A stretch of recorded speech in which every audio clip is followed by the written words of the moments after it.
Que la paix, la grâce et la joie du Seigneur soient votre partage ce matin. Je voudrais demander qu'on affiche Colossiens 1 à 6. Je ne vois pas le texte affiché ici. Bon, de toute façon, je l'ai sur mes papiers. Ici, je ne sais pas si on peut afficher aussi sur l'écran. D'accord, nous lisons. C'est la lettre de l'apôtre Paul à l'église de Colosse. De la part de Paul, apôtre de Jésus-Christ par la volonté de Dieu, et du frère Timothée, aux saints qui sont à Colosse, nos fidèles frères et sœurs en Christ, que la grâce et la paix vous soient données de la part de Dieu notre Père et du Seigneur Jésus-Christ. Nous disons constamment toute notre reconnaissance à Dieu, le Père de notre Seigneur Jésus-Christ, lorsque nous prions pour vous. En effet, nous avons été informés de votre foi en Jésus-Christ et de l'amour que vous avez pour tous les saints, à cause de l'espérance qui vous est réservée au ciel. Cette espérance, vous en avez déjà entendu parler par la parole de la vérité, l'Évangile. Il est parvenu jusqu'à vous, tout comme dans le monde entier, où il porte des fruits et progresse. C'est d'ailleurs aussi le cas parmi vous depuis le jour où vous avez entendu et connu la grâce de Dieu dans la vérité. Amen. En ce début de l'année 2023, comme l'apôtre Paul et Timothée l'ont fait pour l'église de Colosse, je rends grâce à Dieu pour chacun de vous et pour l'œuvre qu'il est en train d'accomplir dans vos vies. C'est vrai que nous sommes tous à différents niveaux de maturité dans notre marche avec le Seigneur Jésus-Christ et que nous avons besoin à différents degrés d'exhortation, d'enseignement et d'encouragement pour vivre de manière à glorifier Jésus d'une façon authentique. Je prie donc que le message que je vais vous apporter ce matin vous aidera à vivre une telle vie, une vie qui est digne du Seigneur et qui lui est entièrement agréable. Amen.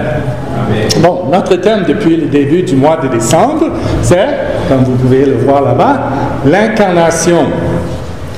Et ce matin, je voudrais parler de l'incarnation dans la totalité du plan de rédemption de Dieu pour l'humanité, tout ensemble, et pour nous individuellement.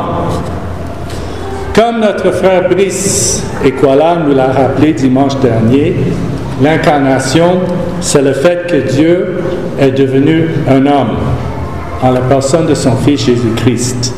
Si on peut afficher Jean 1,14, s'il vous plaît. Et la parole s'est faite homme.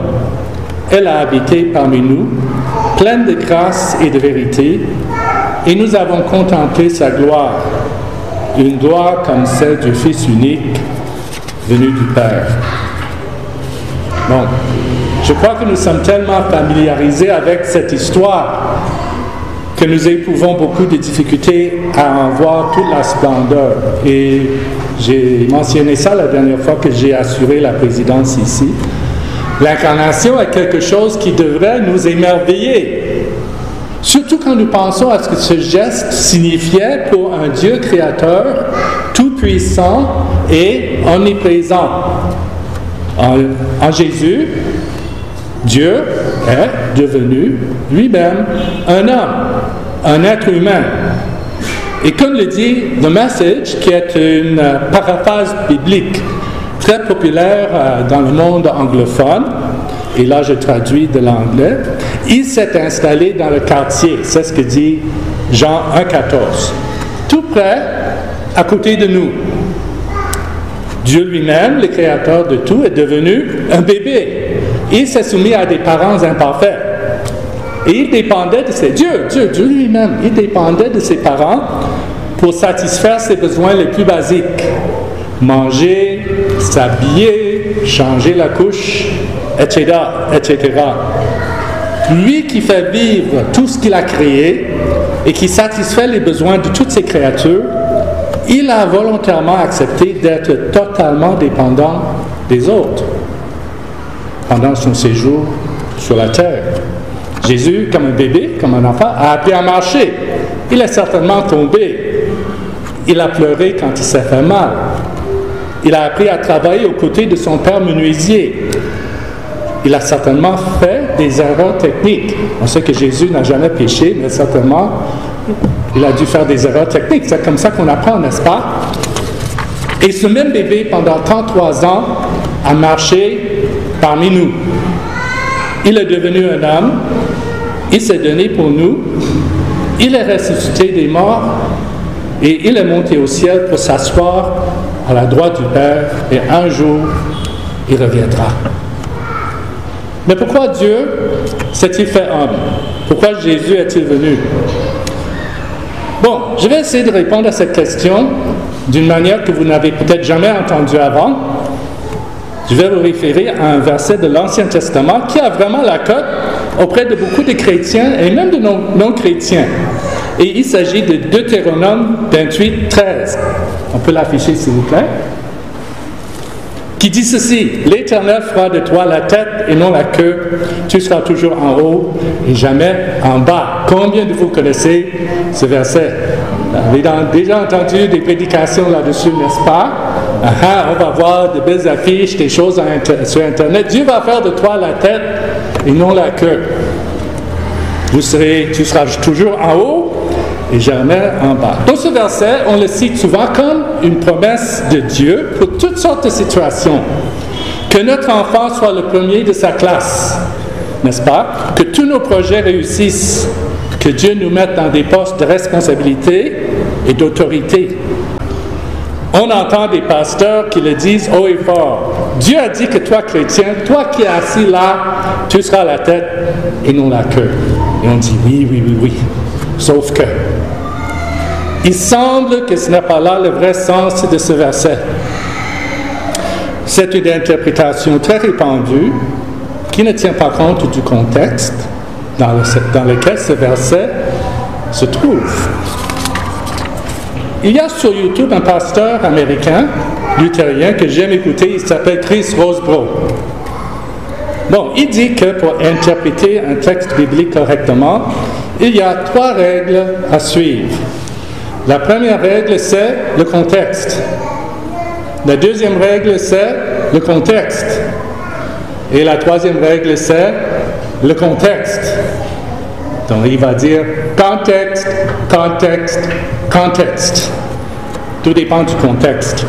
Donc, c'est une façon de dire avec une pointe d'humour qu'il faut toujours tenir compte du contexte dans lequel un texte biblique se trouve. Donc, pour revenir à ce fameux texte qui fait partie de la parole de Dieu, ne l'oublions pas, nous allons le lire et le verset qui suit, le verset 14. Donc, on revient sur Deutéronome 28, 13, s'il vous plaît. Il y a un problème technique. Ok, je vais lire. « L'Éternel fera de toi la tête et non la queue. Tu seras toujours en haut et jamais en bas. » Lisons bien la suite. « Lorsque tu obéiras au commandement de l'Éternel, ton Dieu, que je te prescris aujourd'hui, pour que tu les respectes et les mettes en pratique. Et lorsque tu ne t'écarteras ni à droite ni à gauche de tous les commandements que je vous donne aujourd'hui pour suivre d'autres dieux et les servir. » Donc, quel est le contexte? Tout d'abord, il s'agit d'une promesse que Dieu adresse collectivement au peuple d'Israël au moment où il va entrer dans la terre que Dieu lui avait promise. Ça fait partie de l'alliance que Dieu avait conclue avec son peuple. Bon, les bénédictions promises sont matérielles, militaires, démographiques, etc. Mais ces bénédictions dépendent de la fidélité du peuple à observer toute la loi, sans exception. On revient à Deutéronome 28, le premier verset. Ok, il y a toujours des problèmes techniques. Donc, je vais lire. « Si tu obéis à l'Éternel ton Dieu, en respectant et en mettant en pratique tous ces commandements que je te prescris aujourd'hui, l'Éternel ton Dieu te donnera la supériorité sur toutes les nations de la terre. Voici toutes les bénédictions qui se déverseront sur toi et seront ton lot lorsque tu obéiras à l'Éternel ton Dieu. Et ce qui suit dans les 14 prochains versets, ce sont les bénédictions qui seraient le lot du peuple d'Israël lorsqu'il obéirait à l'Éternel son Dieu. Ok, en revanche, à partir du verset 15, ce qu'on voit, c'est une longue liste de malédictions qui tomberont sur le peuple s'il n'observe pas la loi. Donc nous allons lire le verset 15. En revanche, si tu n'obéis pas à l'Éternel ton Dieu en respectant et mettant en pratique tous ses commandements et toutes ses prescriptions que je te donne aujourd'hui, voici toutes les malédictions qui t'atteindront et seront ton lot. Donc, je vous fais grâce de la suite parce que cette liste de malédictions s'étend sur 54 versets. Vous voyez, les bénédictions, c'était 14 versets, mais les malédictions, c'est 54 versets. Et souvent, quand on proclame cette, entre guillemets, promesse de Dieu dans les églises, on oublie de parler de toutes les malédictions.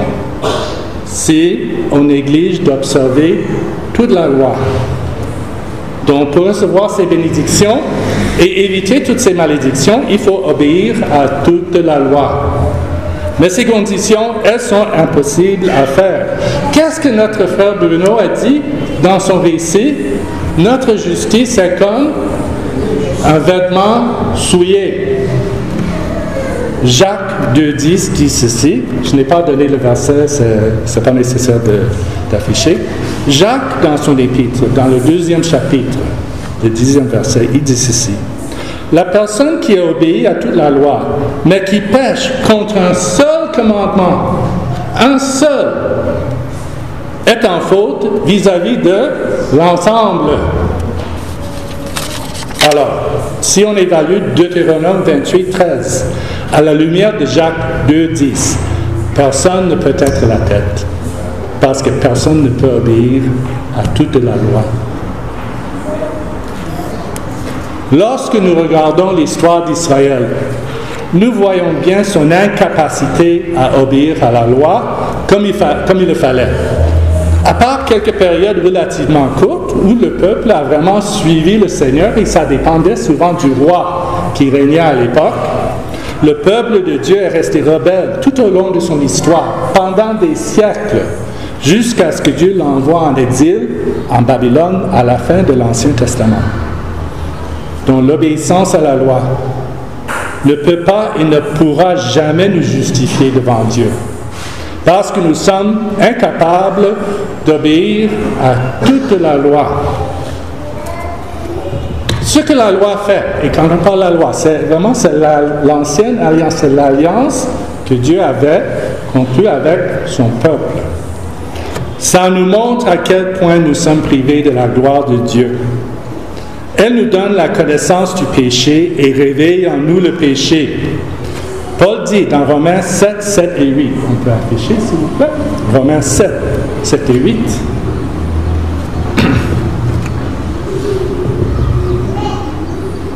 Que dirons-nous donc? La loi est-elle péché? Certainement pas, mais je n'ai connu le péché que par l'intermédiaire de la loi. Donc la loi nous montre ce que c'est que le péché aux yeux de Dieu. En effet, je n'aurais pas su ce qu'est la convoitise.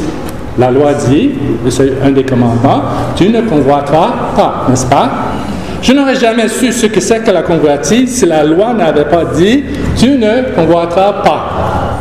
Saisissant l'occasion offerte par ce commandement, le péché a produit en moi toutes sortes de désirs. Nous avons cette nature pécheresse qui est en nous et le péché en profite pour réveiller en nous tout ce que nous ne devons pas faire, tout ce qui est contraire à la loi de Dieu.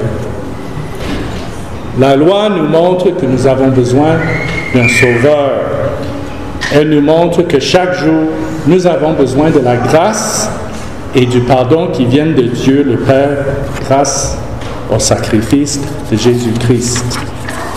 Romains 3, 21 à 24. Écoutez attentivement, c'est vraiment très important. Mais maintenant, la justice de Dieu, dont témoignent la loi et les prophètes, a été manifestée indépendamment de la loi. C'est la justice de Dieu par la foi en Jésus-Christ pour tous ceux qui croient. Il n'y a pas de différence. Tous sont péchés, toi, moi, il n'y a pas d'exception. Tous sont péchés et sont privés de la gloire de Dieu. Et ils sont gratuitement déclarés justes par sa grâce, par le moyen de la libération qui se trouve en Jésus-Christ. Dieu s'est fait homme en la personne de Jésus-Christ pour nous déclarer justes, indépendamment de la loi qui ne peut pas sauver, afin que nous soyons réconciliés avec lui et libérés du poids et du jugement du péché et de toutes ses malédictions, dont Deutéronome 28 parle. La loi a fait son œuvre. Pour nous qui avons cru l'Évangile et accepté Jésus-Christ, nous vivons désormais sous la grâce, car Jésus-Christ est l'accomplissement de la loi. Ça va jusqu'ici? OK. Est-ce que je peux vivre comme je le veux? Ça, c'est une question qui revient souvent. Ah, si je vis sous la gloire, sous la grâce, puis besoin de faire attention à la loi, est-ce que je peux vivre comme je veux? Absolument pas. Paul, dans Éphésiens 5, le 9e verset, il parle du fruit de l'esprit qui consiste dans toute forme de bonté, de justice et de vérité. Donc nous devons marcher dans la bonté, dans la justice et dans la vérité. Et à la question de savoir si nous allons persister dans le péché afin que la grâce se multiplie, Paul répond dans Romains 6, 2, de façon catégorique. Certainement pas. Nous qui sommes morts pour le péché, comment pourrions-nous encore vivre dans le péché? Bon, la loi, quel est le rôle de la loi? Maintenant, la loi est vraiment notre repère. Les 10 commandements, par exemple, c'est notre repère. Tout au long de l'histoire de l'Église, on dit que la loi, Jésus est l'accomplissement de la loi. Il n'est pas venu pour détruire la loi, mais pour l'accomplir. Et nous voyons dans les 10 commandements, par exemple, la loi morale de Dieu. Et nous devons nous y conformer. Ça nous montre ce qui plaît à Dieu. Mais nous avons besoin de la grâce pour être justifiés devant Dieu, pour vraiment marcher devant lui, être reconnu juste devant lui. Bon, est-ce que cela veut dire que Dieu ne va pas me bénir, même si je vis d'une manière qui lui plaît? Bon, pas du tout. Dieu va nous bénir. Mais le but, pour moi, je pense que c'est ce qui a toujours été enseigné dans le christianisme. Le but que toi et moi, nous devons rechercher en tant que chrétiens, ce n'est pas d'être la tête. Ce n'est pas d'être la tête. C'est de glorifier Christ. C'est Christ qui doit être la tête. C'est Christ qui est la tête de l'Église et c'est lui qui est la tête de toutes choses. Voilà notre but. Que Christ soit la tête. On peut demander à Dieu de donner du succès à nos enfants. Ça, ce n'est pas une mauvaise chose. Ou nous donner du succès. Mais c'est toujours dans une perspective où Christ va être glorifié. Donc, si dans un domaine donné, Dieu fait de moi la tête, alors tant que je serai la tête, que je sois une tête qui le glorifie. Mais s'il fait de moi de la queue, il peut très bien décider de faire de moi la queue, parce qu'il est souverain sur ma vie. S'il fait de moi la queue, que je sois une queue qui le glorifie, même si je suis en bas, que je le glorifie étant en bas. Et si je suis au milieu, entre la tête et la queue, que je le glorifie au milieu.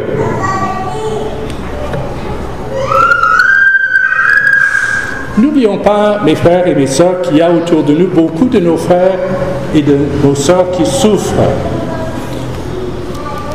Beaucoup de chrétiens sont persécutés pour le nom de Jésus, même dans ce pays. Pensons à ce qui se passe dans l'extrême nord du pays, où des églises sont brûlées et les chrétiens sont persécutés par les Boko Haram, ou à côté, au Nigeria. Ils ne sont pas la tête, tel que le monde les définit, n'est-ce pas? Ils ne sont pas en haut, ils sont plutôt en bas. Beaucoup de chrétiens sont exclus des postes de responsabilité en raison de leur témoignage pour Christ et leur refus de, si je puis dire, descendre dans la boue.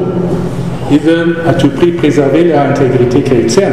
Et quelqu'un va le voir et dire, mais lui, il ne va pas faire ce que je veux. Donc je vais plutôt donner le poste à une autre personne. Ils sont loin. Ils sont loin d'être la tête. Ils ne sont pas en haut, ils sont plutôt en bas.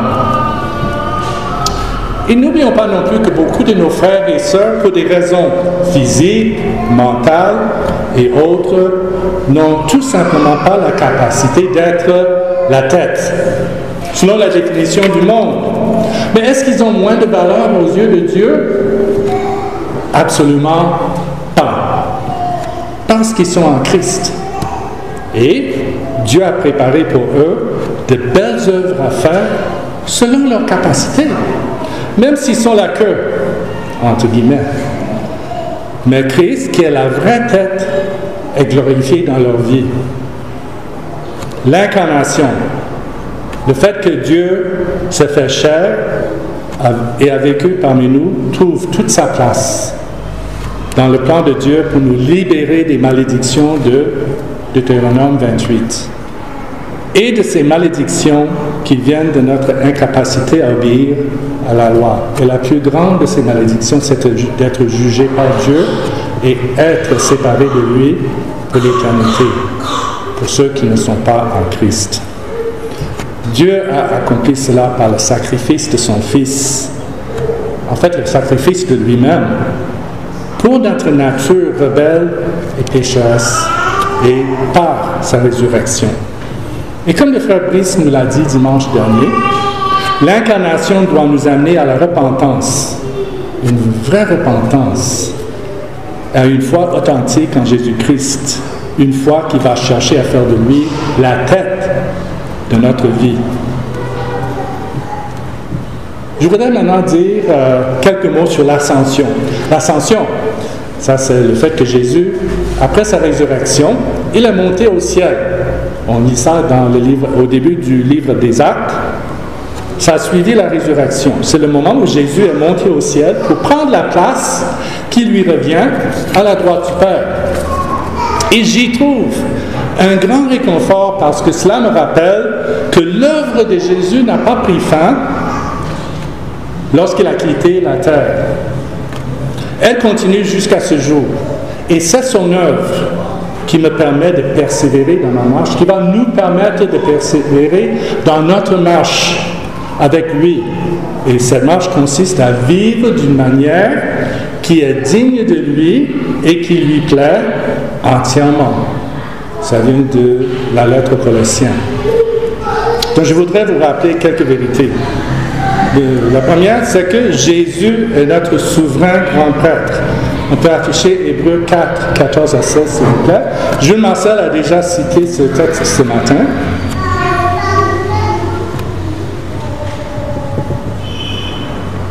Ainsi, puisque nous avons un souverain grand prêtre qui a traversé le ciel, Jésus le Fils de Dieu, restons fermement attachés à la foi que nous professons. En effet, et là, sur mon papier, je l'ai souligné ce verset. Nous n'avons pas un grand prêtre incapable de compatir à nos faiblesses. Au contraire, il a été tenté en tout point comme nous, mais sans commettre de péché. Approchons-nous donc avec assurance du trône de la grâce afin d'obtenir compassion et trouver grâce pour être secourus au moment opportun. Chaque jour, nous pouvons obtenir compassion et trouver grâce quand nous en avons besoin. Même si c'est lui demander pardon pour les péchés qu'on a commis et qu'on commet chaque jour. On peut trouver compassion, recevoir compassion, trouver grâce auprès de Dieu, grâce à Jésus, qui est notre souverain grand prêtre, à cause de son œuvre. Deuxième point, Jésus est notre avocat, notre défenseur. 1 Jean 2,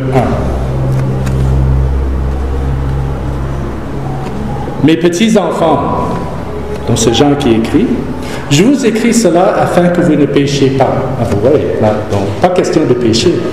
Mais si quelqu'un a péché, nous avons un défenseur auprès du Père, Jésus-Christ, le juste.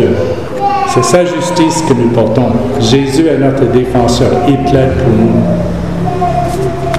Donc quand tu confesses ton péché, n'oublie pas que Jésus est là pour entendre et pour être ton avocat.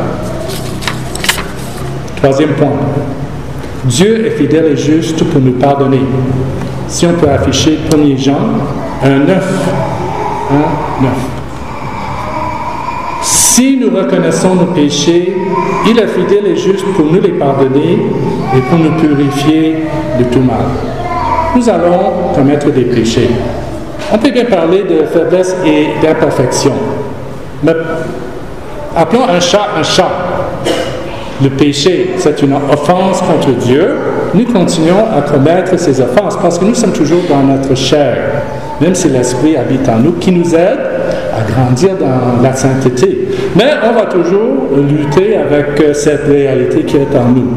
Mais nous savons que si nous confessons nos péchés, nos offenses contre Dieu et contre les autres, il va nous les pardonner et nous purifier de tout mal par la justice que Christ a procurée sur la croix.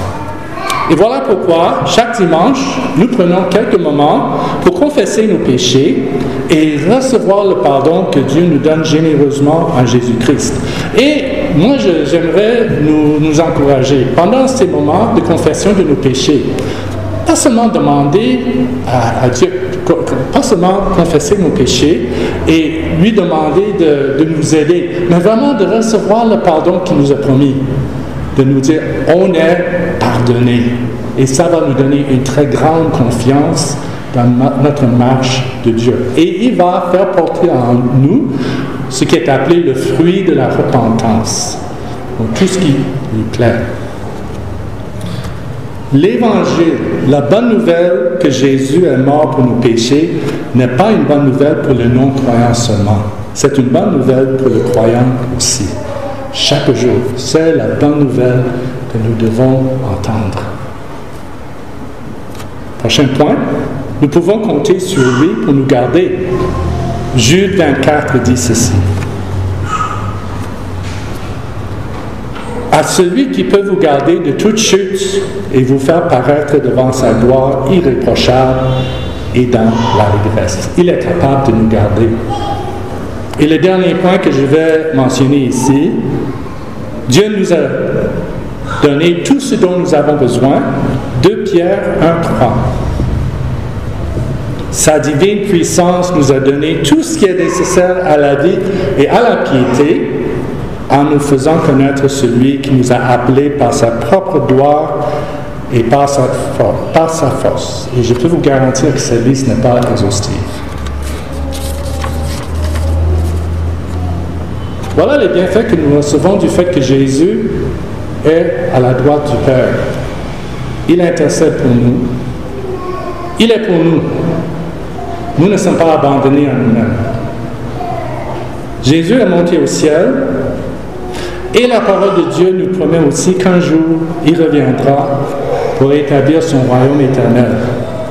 Donc, en attendant son retour, comment devons-nous vivre? Bon, voilà quelques idées que j'ai pour moi-même, que j'essaie d'appliquer dans ma vie.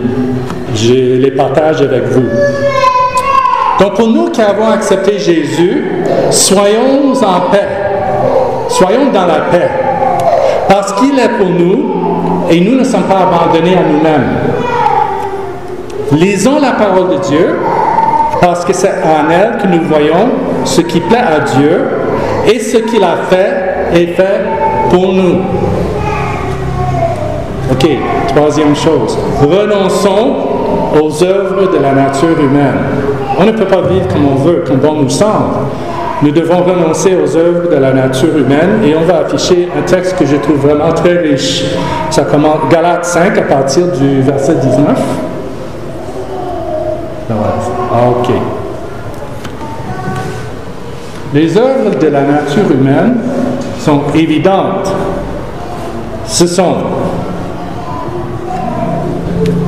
j'ai ici l'immoralité sexuelle, l'impureté, la débauche, l'idolâtrie, la magie, les haines, les querelles, les jalousies, les colères, les rivalités, les divisions, les sectes, l'envie, les meurtres, l'ivrognerie, les excès de table et les choses semblables.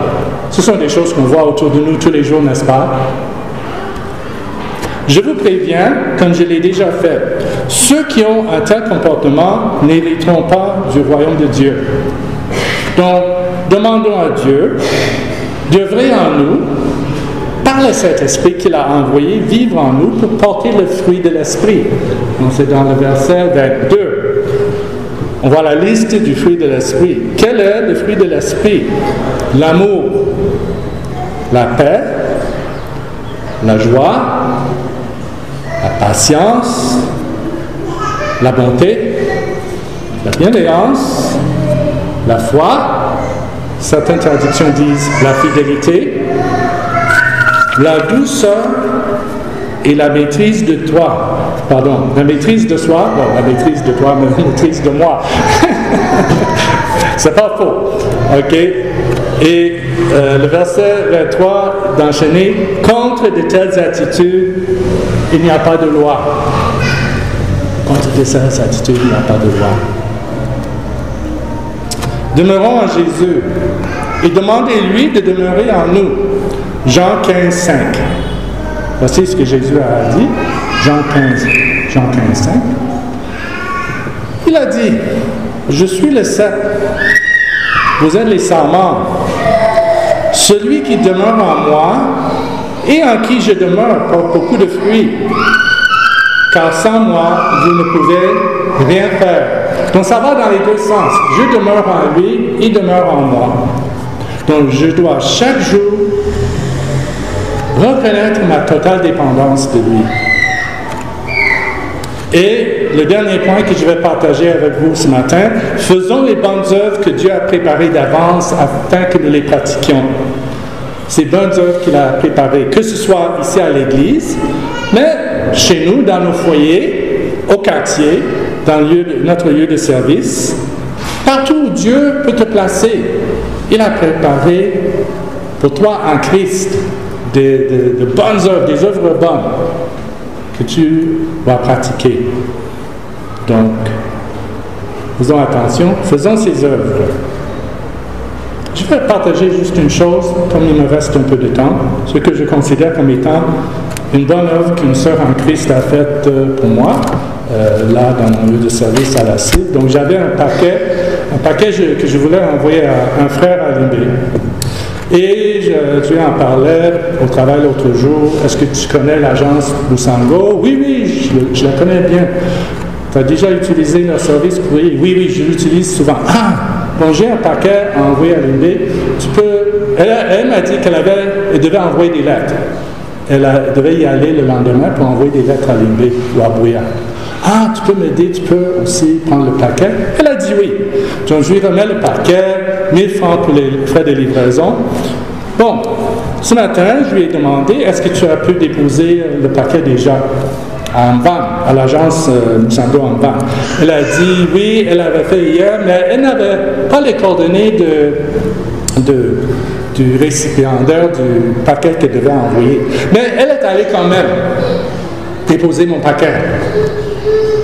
Elle a même payé les frais de taxi. Elle m'a dit, c'est pas la peine de rembourser.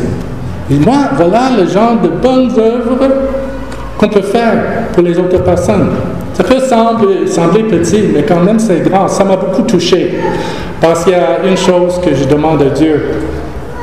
une façon d'œuvrer dans mon cœur, c'est de faire en sorte que je sois généreux envers les autres, même si c'est, on dirait en anglais, it's not convenient, le moment n'est pas propice, disons que vraiment ça va me déranger, mais que je sois quand même généreux, que j'ai une attitude de générosité envers les autres, même si ça va me demander quelque chose, un petit plus. Donc voilà, on peut faire des bonnes œuvres. Et pour terminer, si vous n'avez pas encore cru l'Évangile, je prie vraiment que Dieu travaille dans votre cœur pour vous amener à la repentance, à vous détourner de votre rébellion contre Dieu, à confesser de votre bouche que Jésus est Seigneur et à croire en votre cœur que Dieu l'a ressuscité des morts afin que vous soyez réconciliés avec lui, afin que vous ne soyez plus son ennemi, mais que vous soyez plutôt son fils ou sa fille. Nous allons prier.